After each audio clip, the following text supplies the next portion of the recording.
everyone, Sean Walbin with Secure Cyber Defense, and welcome to our video podcast. Today I'm joined by Todd Wind with ZeroDay Technology Solutions in Mason. You're based out of St. Louis, though, correct? Correct. Our headquarters is in St. Louis, but we have a local office in Mason, Ohio. Okay.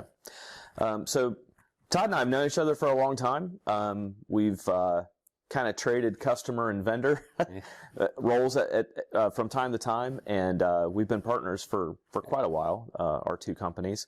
So today we're going to talk about Office 365 and just kind of talk about the security involved with that product, and you know, kind of some of the things that we've seen from a breach perspective. Yeah, so ZeroDay, I work for the Microsoft division of ZeroDay, so we have engineers that support Microsoft projects, and as you said, we've partnered for quite a long time, and with the world we're in today, everybody's kind of migrated to the cloud, which has led us to looking at Microsoft 365 configurations and settings, and what we're seeing a lot, Sean, is customers are starting to ask us about security within Microsoft 365 and getting a lot of calls on phishing and spear phishing attempts and things of that nature, and I think that goes along with, you know, conversations you and I have had about the breaches you guys have responded to, and has kind of led to where we are today of working together on security. Yeah, definitely. Security issues with Office 365 are definitely on the rise. Office 365, I guess, just by its nature of its amount of use, right, has made it quite a big target. So I guess I'll just kind of kick it off and maybe just explain to people kind of like who we are, and then we'll just kind of get started. So Secure Cyber Defense, if you're not familiar, is a dedicated cybersecurity firm. We're located here in Miamisburg, Ohio, which is just outside Dayton, performing just targeted cybersecurity solutions. So we have a consulting division where we do a lot of gap assessments and risk assessments and those types of things. And then we've actually got a SOC here in our building where we perform a number of managed cybersecurity services. So monitoring firewalls and SIM and, you know, those types of things are kind of a basis of what we do. So that's, in a nutshell, that's who we are. Yeah. Yeah, and as I said earlier, ZeroDay, we have 4 divisions. We do AV work, we do layer 1 cabling, we do wireless surveys and implementations, and then, as I said earlier, the Microsoft team, which focuses on Microsoft 365 products with 18 consulting. We're traditionally doing consulting implementations and engineering work, but that has shifted to managing customers Microsoft 365. As a matter of fact, we are a CSP, meaning we sell the Microsoft subscriptions and help our customers manage the actual subscription of Microsoft 365. So with that said, you've approached me a few times on bringing us into some of your accounts after you guys have seen a breach, and you've mentioned the configuration of Microsoft 365 being a challenge on a lot of the customers you guys run into. Can you kind of share that with the audience and elaborate on the things you've seen? Sure. I think it's just a big overall, before I get started into the details, I think there's just this big misconception that I can just go to Office 365. Yeah. And I think we've seen a lot of customers just, you know, sign up, get everything set up, and, you know, they get mail flowing, change an MX record, and you're good to go. And I wish it was that easy. and maybe it's portrayed as that easy, but it's not secure. Right. So what we found is by the time we get involved, a user has been phished, their credentials have been stolen, and then the threat actor logs into the Office 365 environment, does a mailbox redirection, and then pretty much starts the process of, you know, communicating on behalf of that user. And it either turns into a business email compromise where the company is you know, the threat actor is kind of representing themselves as somebody inside the organization, and they you know, trick somebody into sending them wiring them money, or it's used to deliver malware. So you know, the threat actor kind of uses that same process I just talked about, but instead of turning it into you know, stealing money, they use it as a platform to deliver another series of emails that has maybe a malicious attachment, and all that will go towards ransomware. Right. And at the end of the day, really, it's about multi-factor authentication, probably first and foremost, right? If MFA would be enabled on these accounts, the majority of these issues wouldn't even happen. We just see, on top of just the lack of MFA use, and I know you can talk about the conditional access stuff, right? So lack of MFA. Just lack of the security of your environment, so not knowing that Microsoft provides a tool called Security Score that they can log into and kind of see how their security is set up with the subscription that they have. So not knowing that exists, not having your DNS installed or set up correctly. So there's 3 parts to DNS. There's DMARC, DKIM, and SPF.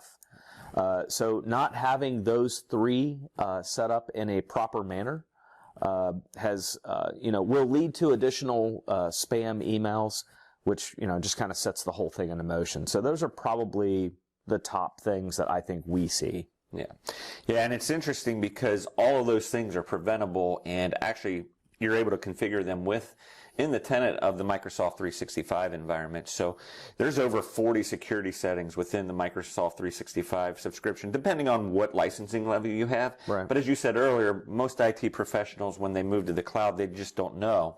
And it's not that they have the lack of wanting to secure their environment. It's just there's so many things available within Microsoft tenant, and the options are just there that you have to know what to turn on and what policies to put in place.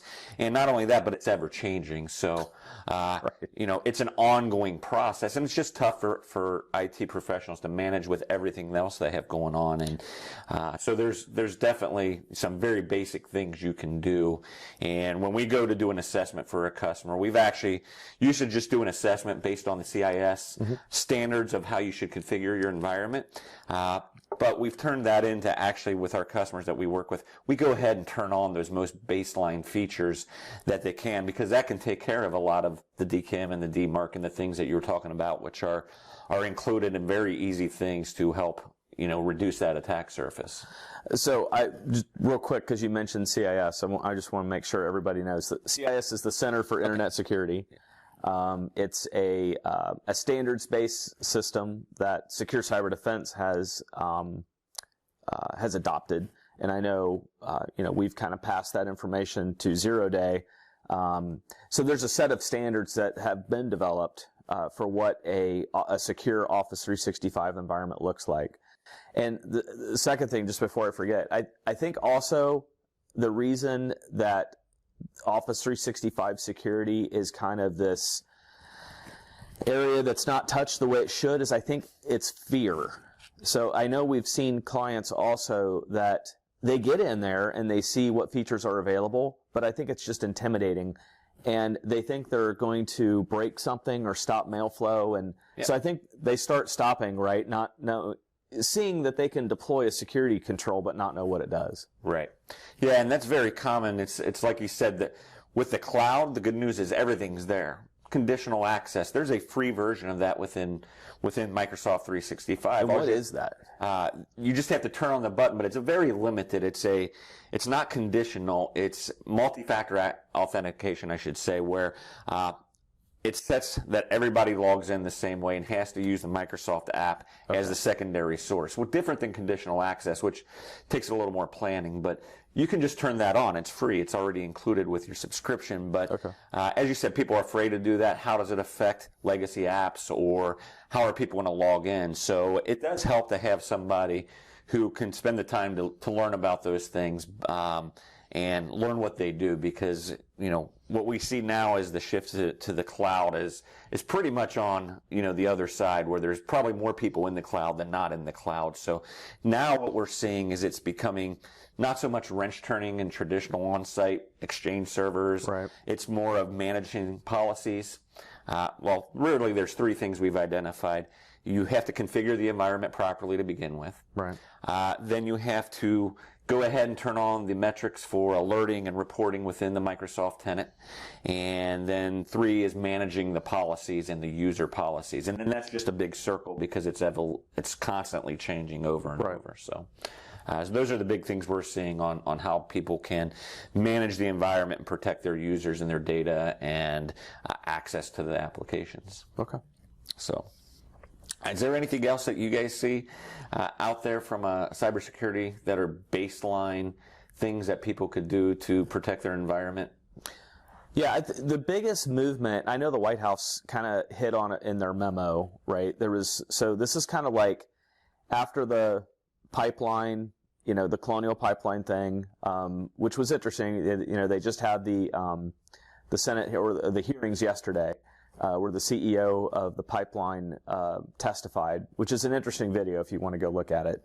It was just done yesterday. So post Colonial Pipeline, post JBS, right, which is the world's largest food processor of meat, right? The White House issued a memo and basically encouraging organizations to take a more proactive stance and a more serious stance with cybersecurity. Now we'll see how that goes. Yeah. Right. But one of the big components on there was EDR. And EDR stands for Endpoint Detection and Response. And I'll give you the secret to cybersecurity success. Outside of O365 and, which has to be addressed. I'm not saying this is the single bullet, but if there was one thing that had to be done, endpoint detection and response needs to be deployed. And if you want to know what EDR is, EDR basically is like a next generation antivirus. It's the next iteration. So what we see is just organizations that haven't adopted that are getting hit very, very hard with malware incidents because the local antivirus, the traditional antivirus that's on the endpoints, does not know how to deal with these extremely advanced threats. It just doesn't know how to do it. So it takes a different tool. It takes, cybersecurity is escalation, right? The bad guys do this, and then we respond with this, and then the bad guys do this, and then we respond to that. And it's just this continuous evolution of escalation. It just never stops. And so that's a roundabout of answering your question. Number one is just organizations haven't caught up with the fact that cybersecurity is rapidly changing, and you have to keep updated with the tactics. It's not a sales thing. It's a business decision, right? It's business risk, and it's organizations that if they can disconnect from looking at it purely as a financial issue and it's IT's problem, and realizing that it's addressing business risk and it's a cybersecurity issue that the organization has to deal with, then we can start setting the stage for for making those corrections with things like installing EDR, right? Having a risk assessment. We see a lot of organizations that are just flat hit with things like we still have companies that still have remote desktop protocol exposed to the internet. Companies just completely unaware of what their networks look like. And on the outside and on the inside, they just don't know what's exposed. The lack of just patching and patching quickly. Right. There's for a long time we would run into companies that would still patch once a quarter, or they'd patch twice a year. I met with an organization last week that said that there's this one server that they have, and it's 6 or 7 years old. And they don't patch it because they're afraid it's going to go down, or the vendor won't support the newer patch levels. Right. So it's honestly, Todd, it's all just general hygiene issues. These are not generally extremely sophisticated attacks. These are threat actors that take advantage of just loose protocols. Right? I mean, having something exposed to the internet, something, not patching, not deploying MFA, not having good backups. We see organizations fall all the time to ransomware. And when they go to recover, they'll tell us that they've got good backups, but then when they go to recover, they don't work. Right. Yeah, and I think I agree with you, Sean, that it's simple things, and really security is, it's that old saying, it's really simple thing, but it's hard to do because the IT professional has so many other things going on in the world. So partnering with organizations like a secure cyber defense is important, I think. And even that's why we're changing our business model to focus just on the security, because what I've seen over time is your traditional service provider, I can do everything in IT. While that's still good for break fix and taking care of the end user, that it's really hard to do in security because everything is so specialized. And how do I secure my specific, let's say Microsoft versus the edge of the network? And not only that, but the world has changed, and I'm not just doing everything on site in my building and protecting what's inside my network and the devices there. These devices are going home with people. They're working from home. They're working from other places. So you're really protecting the user's access to all the things they're doing. So those are some of the changes that we've seen as well, just from a cloud perspective from there. So what's the biggest bit of advice as we wrap up here that you could give to a small and mid-sized organizations or even the large organizations out there from a security perspective that you'd recommend? Probably the first thing would be have a risk assessment done. Have somebody come in. I know that's a big reason why we partnered up, right, is because cybersecurity has become very specialized. And it's even gotten to the point where it's splintered out into specialization areas. So we do not, broadcast ourselves as Office 365 cybersecurity experts, right? That's why we've partnered with you, because you have that expertise. And so both of us, perform risk assessments in our areas, right? You perform O365 risk assessments where you can look at an environment and see if it's set up right, and we can do that kind of wrapper around that and look at the organization. So I think that's step one. Step one is most organizations, I've always said, they're not going to make a move or dedicate money to outsourcing or partnering with an organization to do something like that without knowledge. Right. So if we provide you a report back, or an organization a report back, and say, we've assessed you against industry controls and these are your areas of deficiency, prioritized, and then even attaching a budget, right, assigned to that. So I'd say that's the most important thing. But there's a second most important thing. Well, and before you go on the second, I want to add, just to tag on to that first important thing. You talked about the assessment, but you mentioned having some sort of standards that the assessor's using to compare it to. Like you turned us on to the CIS standards, but having that as a baseline of an independent one to look at what those baseline recommendations and standards are is very important. So I just wanted to throw that in there, that if people are looking at assessments, make sure somebody's got a baseline standard to use. Yeah, and there's several, right? And they're all extremely similar. So there's things like the National Cybersecurity Framework, and as long as sorry, I didn't mean to interrupt. No, it's okay. As long as somebody's using one. Okay, so the second one was EDR, obviously. Yeah. So EDR is just one of those things that it's like a tourniquet for malware right now. So if you can get EDR in there, you're going to buy yourself some time, and then just book that risk assessment. I mean, and be very careful of the free assessments. Right. I've just had a lot of people disappointed with the free stuff, and just understand that there's, I don't know, what's the saying? You got skin in the game, right? I mean, if you're going to pay for something and a company's going to provide you a solid deliverable, right? And it's not going to just be because of a sales opportunity. We've always told people, which is true today, as it was 6 years ago when we started, is that even if you don't use us, you've got a solid deliverable, and we call it a roadmap. Right. So I know it's the same with you, right? That's what we've done. You can walk away from the assessment with a solid game plan, prioritized, and then if you choose to do it as your own organization, you can just do it. You don't have to hire my company to come do the work for you. That's what a solid assessment should give somebody. So I believe so. Yes. Awesome. Well, I appreciate inviting us in today, Sean, and we enjoy the partnership, and we just look forward to continuing working with you guys and taking care of our mutual customers together. So thanks again for inviting me in today. Yeah, thanks for having me. All right. Thank you.